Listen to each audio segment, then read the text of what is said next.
But you might ask me, why do we have access to such method as push? Why it works? Let's have a look at this proto.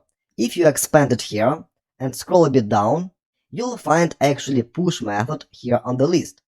And basically such method is method of the prototype of any array. And that's what this proto means. And in any object in JavaScript, you could access own properties, like for example here. Such properties as 0, 1, 2, 3, and length are own properties of this particular array. But there are also array properties, and any array, like we see here, is able to access all parent properties, like array, fill, filter, find, flat, and so on and so forth. Push is just one of such methods, and that's why here on this line we are able to call such method. Also, it's possible to remove elements from the array, using pop method for instance. Let's here below add following line, hobbies.pop, and let's call this method without any arguments like that. And let me copy those two lines like that and paste them below like this. Also, let me add here semicolon and save changes.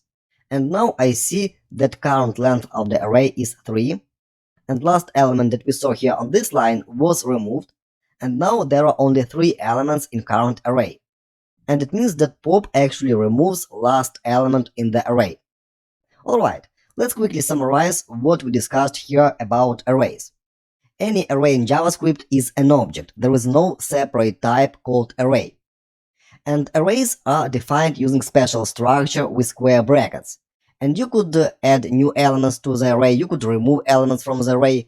And again, notice that here we used const in order to define variable hobbies, but we were able to modify actual array. And that's again due to the fact that object is reference type in JavaScript, and any array is an object, and variable hobbies holds only pointer to another location in memory. And that's why we are able to mutate either arrays or objects in JavaScript. Alright, that's it for arrays, and now let's move on to functions.